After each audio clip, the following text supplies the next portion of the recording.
Andreu Anton, ja crec que me conegueu tots, i soc la portaveu del grup d'Amnistia Internacional de la Ribera. Bona vesprada. En primer lloc, el nostre agraïment a les autoritats presents per acceptar la nostra invitació. Me sentiu bé? M'ho imaginava perquè no tenia micro. Ara sí? Perfecte. Deia que bona vesprada a tots, que gràcies a tots per vindre. En primer lloc, el nostre agraïment a les autoritats presents per acceptar la nostra invitació. Gràcies als companys i a les companyes d'Amnistia Internacional pel vostre suport i a tots i a totes per la vostra assistència. En segon lloc, volia agrair a l'Ajuntament d'Alzira i al Cercle La Gallera la seva col·laboració per poder disposar d'aquest lloc emblemàtic de la nostra ciutat. I també gràcies perquè així feren les primeres reunions abans de tindre la nostra seu, abans de tindre local i de constituir-nos com a tal, ens formarem així. Així que així començarem i així fem el 6è aniversari. En tercer lloc, donar també les gràcies als mitjans de comunicació que d'una i d'una altra manera han estat presents i han col·laborat amb nosaltres. El grup de la Ribera d'Amnistia Internacional, que té la seu a Alzira, fa aquest mes de febrer 6 anys. I per a celebrar-ho hem organitzat aquesta conferència, Reptes i desafiaments en els drets humans, de la mà d'Esteban Beltrán Verdes, el nostre convidat. El nostre grup, per fer un poc d'història, naix com la resta d'Amnistia per a treballar per la defensa dels drets humans, perquè pensem que els drets humans són els principis de la societat que volem construir. Durant aquests 6 anys hem treballat moltes de les campanyes que ha llançat Amnistia Internacional, com ara El meu cos, els meus drets, No a la pena de mort, SOS Europa, Persones valentes, el conflicte sirià, No a la pena de mort, No consentís la violència sexual o la llibertat d'expressió, entre altres. També hem treballat accions i dates commemoratives en centres educatius de la comarca, molts dels quals pertaneixen ja a la xarxa d'escoles pels drets humans. Completem amb un grup escolar pels drets humans alies a la Vista Ribera, de Carcaixent, que col·labora activament amb nosaltres des de fa temps ja. El grup La Ribera participa muntant tallers en les trobades d'escoles en valencià, en les trobades de joves de Carcaixent, en les festes de l'ensenyament públic, en la biosfera, en la Fira d'Associacions d'Alzira, el Porrà de Manuel.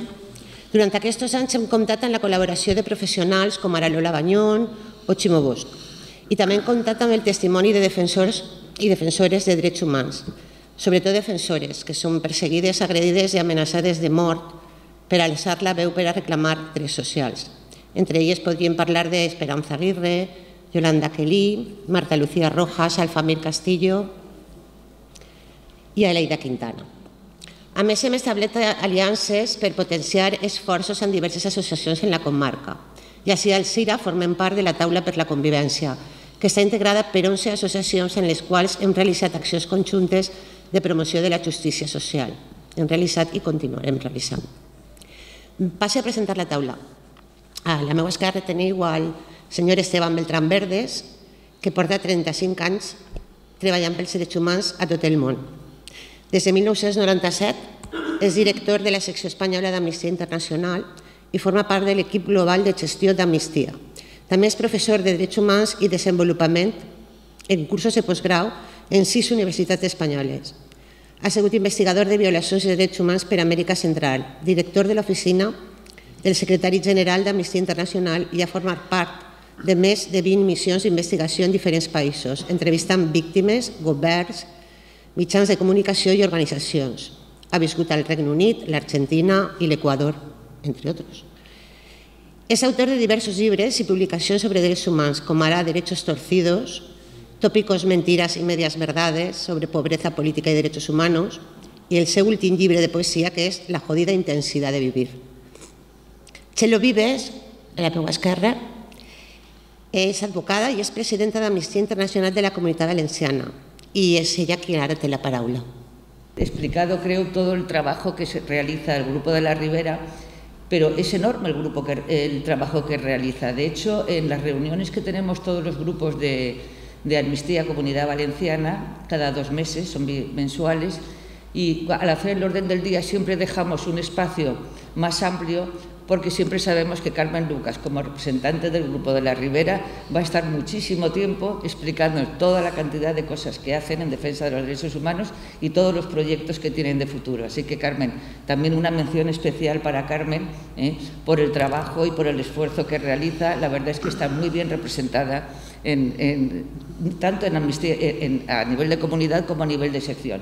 Pensamos también que es punto focal de género y que acude a todos los talleres, cursos, eventos, allí donde se le requiere. Muchas gracias por todo ello.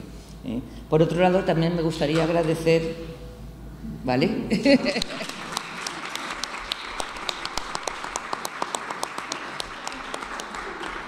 Me gustaría agradecer también el esfuerzo de Esteban por su presencia aquí, que da notoriedad a este aniversario.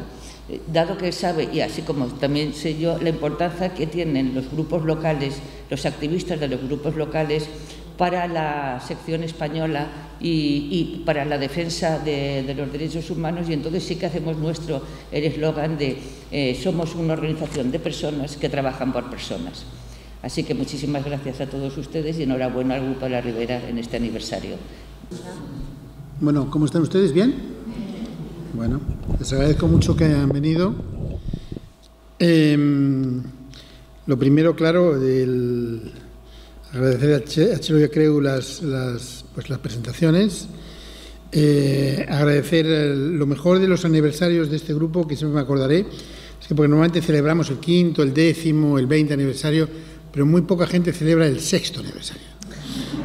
Entonces a mí me parece extraordinario que se celebre el 6º aniversario, así que desde que me invitaron a venir aquí, yo fascinado con el 6º aniversario. Así que espero que el 7º y el 8º, digamos, también poder venir aquí también y celebrarlo con vosotros.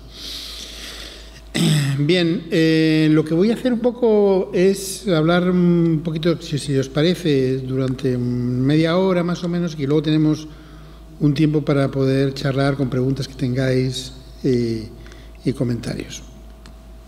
Entonces, lo que voy a hacer es hacer un pequeño repaso de lo que un poco vemos la situación de derechos humanos en buena parte del mundo, cuáles son las tendencias actuales.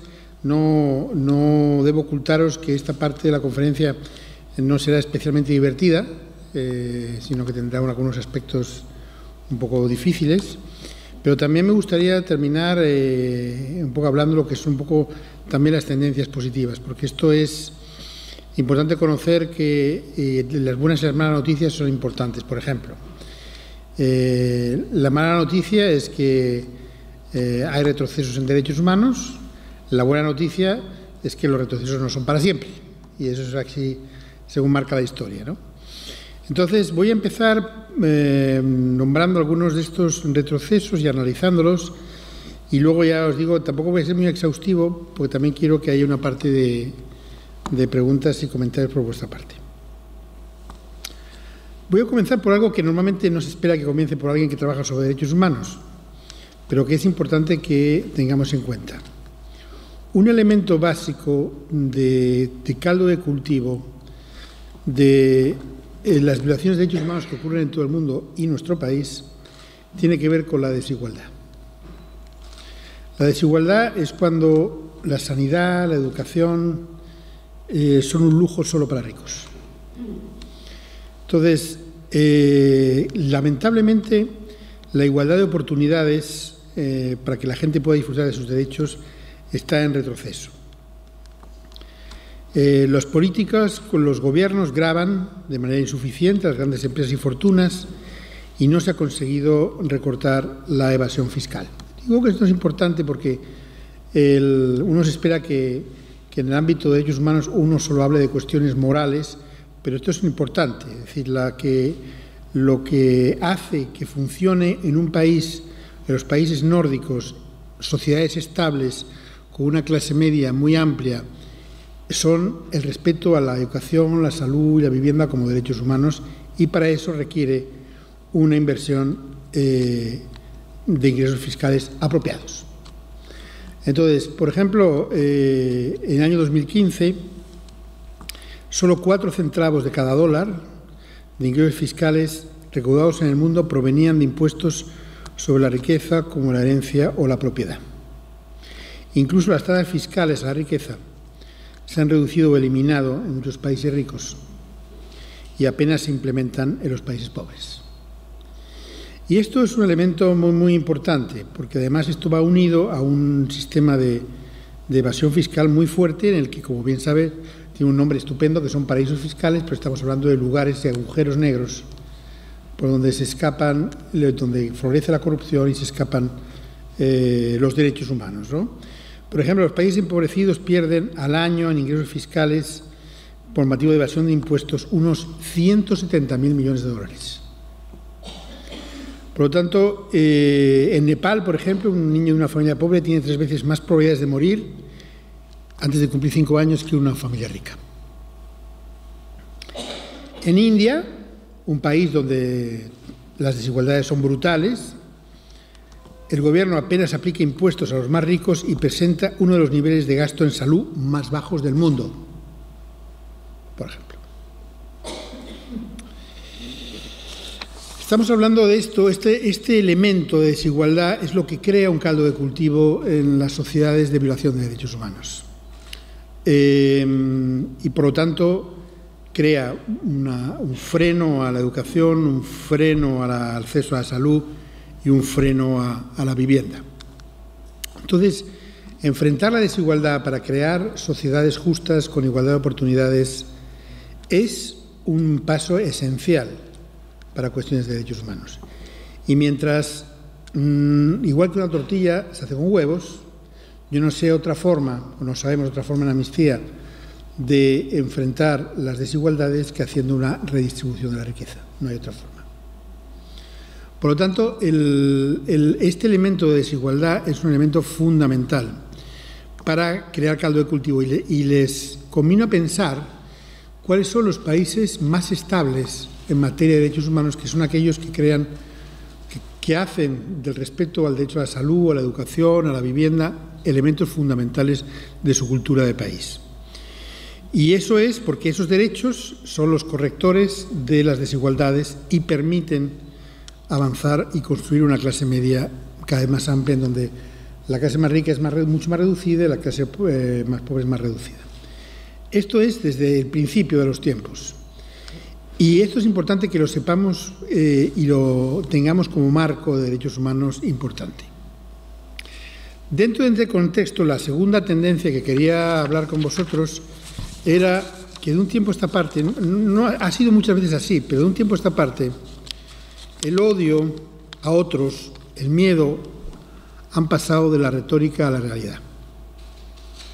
Hay muchos gobiernos en todo el mundo que aplican políticas que normalizan la discriminación en gran escala. Esto es lo que llamaríamos la demonización. Son políticas que consideran que hay grupos de la sociedad que merecen ser demonizados porque son una amenaza para nosotros en un país. Esto es muy viejo en la historia de los derechos humanos. Siempre ha ocurrido así. El problema que nos enfrentamos ahora es que a veces estas políticas de demonizar a políticas de género o de demonizar a inmigrantes o de demonizar a poblaciones enteras de minorías lo hacen a veces gobiernos elegidos democráticamente. Y eso sí que es una tendencia nueva y preocupante. Cuando hablamos de, por ejemplo, el hilo común que une, y voy a abrazar la parte del mundo con la parte más española, que une la persecución, por ejemplo, de la población rohingya en Myanmar. Los rohingyas es una población de una minoría en Myanmar que están sometidos a un apartheid por parte de las autoridades de Birmania, basadas en el odio hacia la minoría rohingya por parte de las autoridades, que ha provocado que 900.000 personas huyan a Bangladesh, de 1.100.000 de la población, para que no sean ejecutados o eliminados. El hilo que une eso con el internamiento masivo en campos de concentración de uigures en China, la propuesta de introducir la pena de muerte para personas que mantengan relaciones homosexuales en Sudáfrica, los ataques xenófobos contra inmigrantes en el país de Mandela, en Sudáfrica, La política estadounidense de separar a la fuerza a familias que buscan seguridad y poner a los niños en jaulas de inmigrantes y personas refugiadas, y la criminalización de quienes ayudan a las personas refugiadas en Europa, el hilo común a todo esto son políticas demonizadoras de odio y de miedo. Entonces, que en vez de abordar problemas reales como son la desigualdad, la corrupción, el desempleo, las dificultades económicas que requieren políticas mucho más complejas, es mucho más fácil utilizar a estos grupos minoritarios como chivos expiatorios de los males sociales y económicos en nuestros países. Entonces, que a eso va unido la difusión de noticias falsas sobre esos grupos e incitando a veces a la discriminación, la hostilidad y la violencia. Esto va unido a que las plataformas de redes sociales han permitido que estas ideas de odio se propaguen prácticamente sin control. Y esto es importante cuando Bolsonaro, con el apoyo de 65 millones de personas, dice que los indígenas son retrasados. Cuando todo esto lo voy comunicando, o lo comunico, lo que en el fondo radica en estas políticas es algo que todavía no dicen, pero que pueden decir en el futuro.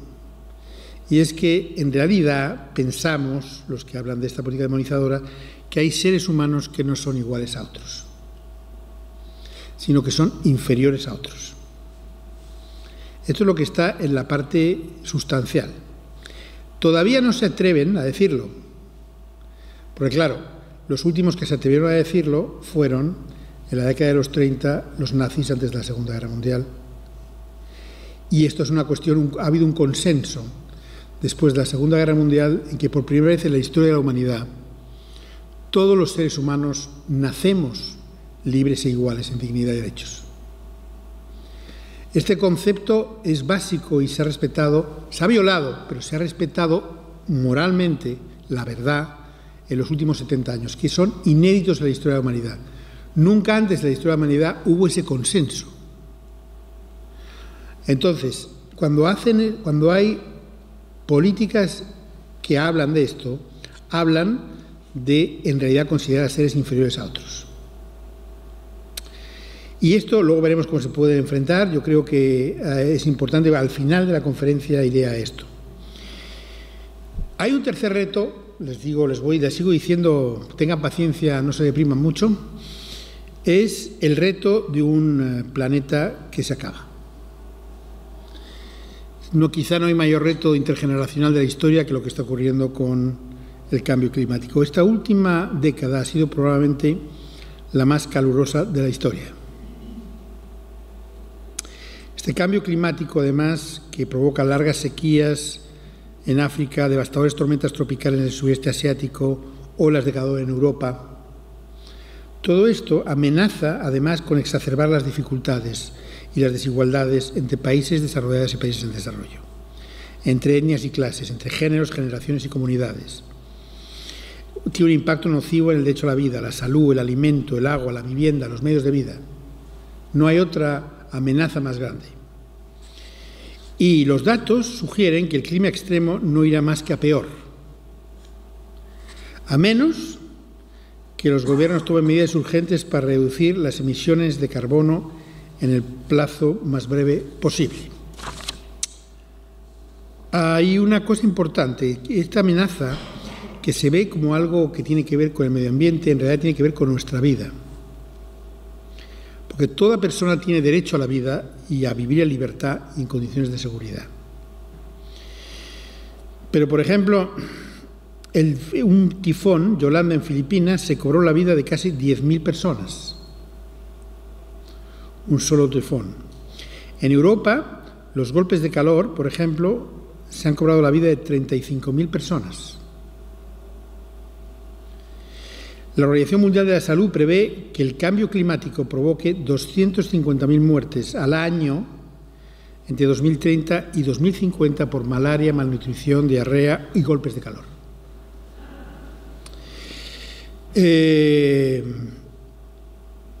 Esta emergencia de cambio climático va a tener un efecto sobre el derecho a la salud, sobre la desnutrición, sobre la producción de alimentos en regiones pobres, mayor riesgo de contraer enfermedades transmitidas por alimentos, el agua y por vectores, el derecho al agua y el saneamiento.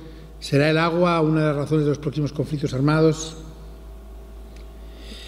Por lo tanto, esto es un elemento además adicional. Yo en este punto alerto, pero creo que aprendiendo un poco de lo que ha sido la historia, ha habido dos momentos en la historia en que ha habido una unidad entre sociedad civil y gobiernos, que son muy raras.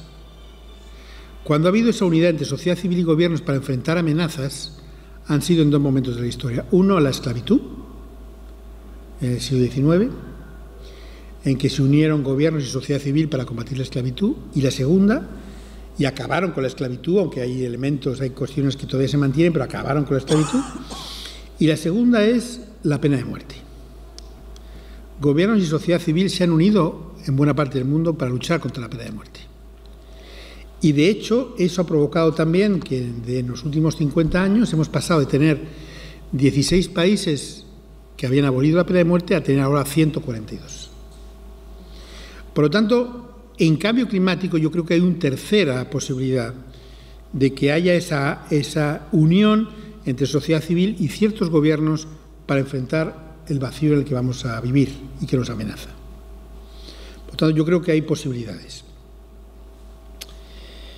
En este contexto también quería comentarles, porque sería injusto no hacerlo, que ya no vivimos como vivimos en las películas a los almirantes japoneses y a su emperador decretando el final de la guerra con los estadounidenses, con Patton y todo eso. Ya no hay guerras declaradas, ¿no? Ya no hay, pero sigue habiendo guerras. Y entonces, hablando de conflictos armados, estamos hablando de 33 conflictos armados actualmente en el mundo. Y yo aquí les voy a hacer una pregunta, porque hay conflictos armados de guerras y situaciones de violencia tan extrema que a veces son peores que los conflictos armados. Entonces, hay 10 conflictos que son los más letales del mundo. Hay 9 que tienen que ver con conflictos. Siria, Irak, Afganistán, Yemen, Somalia, Sudán, Turquía, Sudán del Sur y Nigeria. Pero hay un país, que es uno de los 10 conflictos más letales del mundo, pero que no es un conflicto armado. ¿Qué país puede ser? ¿Qué país puede ser? Vamos, dígame uno. ¿No? ¿No? ¿Cuál? Suiza, un sitio estupendo, sí. Un conflicto armado en Suiza, sí, sí. Ahí tienen otro tipo de conflictos, sobre todo con los bancos, pero no. México. México es uno de los 10 conflictos situaciones de violencia más letales del mundo.